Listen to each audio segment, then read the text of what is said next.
მე ვარ გულნაზი გახარია. ცხოვრობ ჭყონდიდის მუნიციპალიტეტის სოფელ მუხლში. სამიწათმო საქმიანობა დავიწყე რამდენიმე წლის წინ. მივზდებ მეფუტკრეობას. ფუტკარი ჩვენთან არის ტრადიციული კულტურა, ფუტკრის მოვლა. როგორც ცნობილი არის, მუხლის ფუტკარი არის 3 ოქროს მედლის მფლობელი სხვადასხვა დროს. ამიტომ სოფელში ტრადიციად ითვლება მეფუტკრეობა.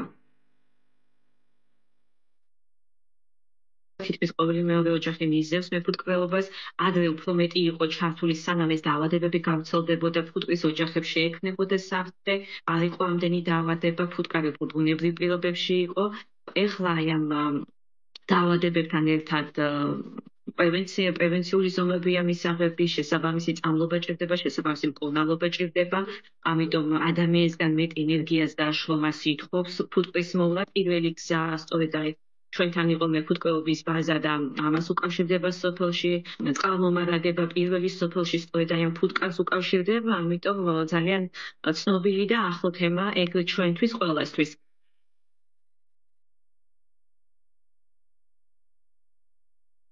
ამ დარგი თუ მამა ჩემი მისდევდა, ესე მოყვარულის დონეზე სხვები მეზობლები და თვითონ სოფელი არიან პროფესიონალის დონეზე მისდევენ ამ მეფუტკრეობას? მიუხედავად იმისა, რომ ოჯახი იყო ამ საქმეში ჩართული, მე პირადად ჩავერთე 2 წლის წინ.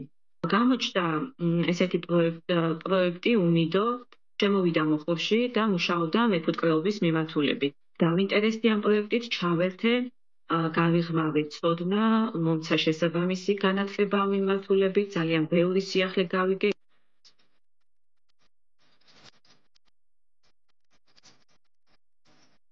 პირველ რიგში რაც უნიდომ გააკეთა, ეს იყო ის, რომ სოფელი გაგვაერთიანა.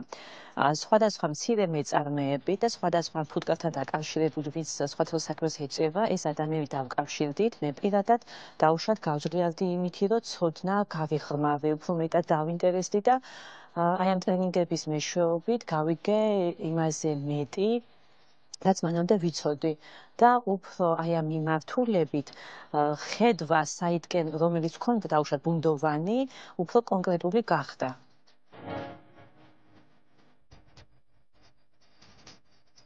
არის ძალიან ბევრი ფუტკრის პროდუქტები. ჩვენთან ხდება ძირითადად თაფლის წარმოება, თუმცა არსებობს ძალიან ბევრი ფუტკრის პროდუქტი, რომელიც ძალიან სასარგებლოა, თუნდაც ფუტკრის რძე, ასევე ცვილის წარმოება, პროპოლისის წარმოება შეიძლება. არის ძალიან შრომატევადი და სეზონური სამუშაოა. ფუტკრის წარმოებასთან ერთად ასევე ვაწარმოებ ევროპული ტექნოლოგიით დამარგებული ყველის სახეობას, ტრადიციული ყველის გარდა. გადავწყვეტე, რომ ეს ყველი დამევარგებინა თალში და რაღაც ახალი გემოები შემექმნა. ძალიან მნიშვნელოვანია ევროკავშირის მხარდაჭერა ჩვენი ქვეყნისთვის, ისეთ ქვეყანას, რომელსაც წარმოადგენს საქართველო, ეს არის განვითარებადი ქვეყანა, რომელსაც ყველაზე მეტად სჭირდება ხელშეწყობა, ფინანსური რესურსის ჩადება, ასევე ადამიანური რესურსის ჩადება. რა მომიტანა მე პირადად ევროკავშირმა, ჩემნაირ მცირე მეწარმეებს და მსხვილ მეწარმეებს. პირველ რიგში ეს არის ის ფინანსური მხარდაჭერა, ეს არის ის ცოდნა, განათლება, რომელიც ადაპტირებულია თანამედროვე ცხოვრების წესთან, მენეჯერული უნარჩვევები, მეწარმეული უნარჩვევები, რომელიც აუცილებელია და მნიშვნელოვანია. გარდა ამისა, ყველაზე მთავარი და ძირითადი პირადად ჩემთვის რა იყო? მოგეხსენებათ ქალები, ეს არის ყველაზე მოწყვლადი ჯგუფი საქართველოში და ესენი ყველაზე მეტად საჭიროებენ მხარდაჭერას.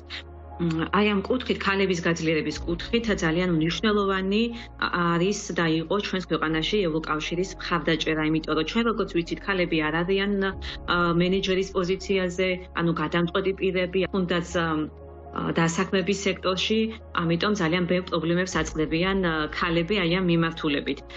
თუმცა ევროკავშირმა შეძლო ის, რომ უფრო ძლიერი მეწარმე ყოფილიყო ქალებს გარდა იმისა, რომ ოჯახურ საქმესთან ერთად, ოჯახთან ერთად კიდევ ოჯახური საქმე ქონოდათ, რომელიც შემოსავალს მოუტანდათ, აი ამ მიმართულებით ძალიან ბევრი შრომა გასწია და იზრუნა მათ განათლებაზე, განვითარებაზე და ეს მეწარმეული უნარჩვევები, მენეჯერული უნარჩვევების ჩამოყალიბებაზე და გაძლიერებაზე ძალიან დიდი როლი აქვს ევროკავშირს საქართველოში.